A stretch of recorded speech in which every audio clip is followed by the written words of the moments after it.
Hey everybody, how's it going? Welcome back to Copper Jacket TV. So this is just going to be a quick impromptu video. Some exciting news coming out of the Supreme Court. Even more good news for the Second Amendment. So let's talk about it.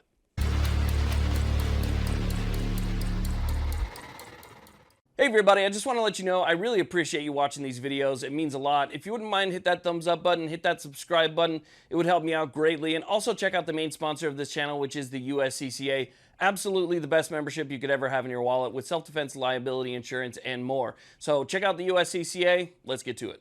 Okay, so let's go and talk about what's going on here. So there were several different 2A related cases sitting in front of the Supreme Court. We were waiting on them to make a move on these cases, and they finally have. And it looks like they're going to work out in our favor. Now, one of these cases I've been watching pretty closely for years. That's how long this process takes, which is Duncan v. Bonta, which started out as Duncan v. Becerra under the last California Attorney General. Now, that has to do with California mag bans. There was another one, which is in New Jersey, also dealing with mag bans, and a potential assault weapons ban, all of which sitting in front of the Supreme Court. So what the Supreme Court decided to do after the NYS-RPA v. Bruen case, or Bruen decision, is actually vacate the previous judgments that were made by the lower court. So the Ninth Circuit, the Third Circuit, whoever heard the previous cases on either the ban or the magazine capacity limitations, that decision was vacated. It was essentially thrown out.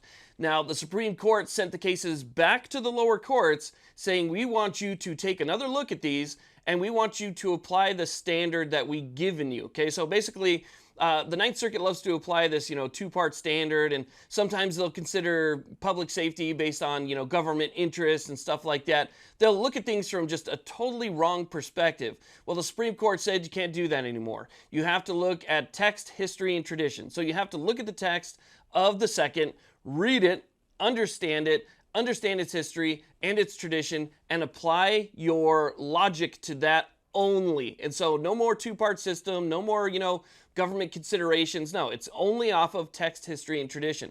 So they have to apply that new standard and come up with a new decision in all of these cases. So in New Jersey, in California, and when it comes to, AW bans, that's several states across the country that this would affect. But basically, they sent it back saying, hey, we're going to have you redo this. And you're going to have to redo it under these new circumstances, which means there's a much higher likelihood that we could see a favorable outcome. I personally think there's no way to get around it now that we are going to see a favorable outcome.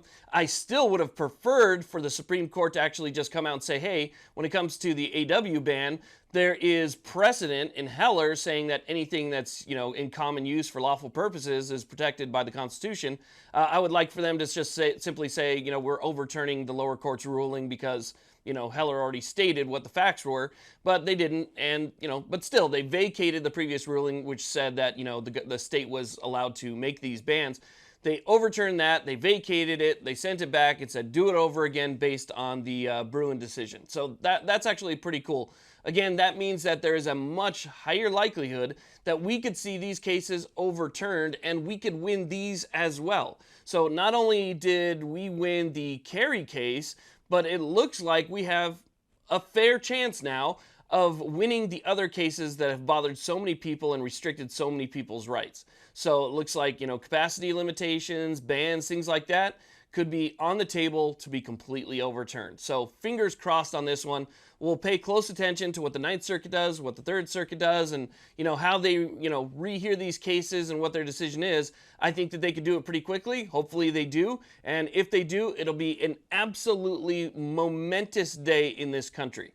And it would be massive. I mean, basically overturning sometimes decades of government overreach and basically giving the right back to the people. That's what this would do.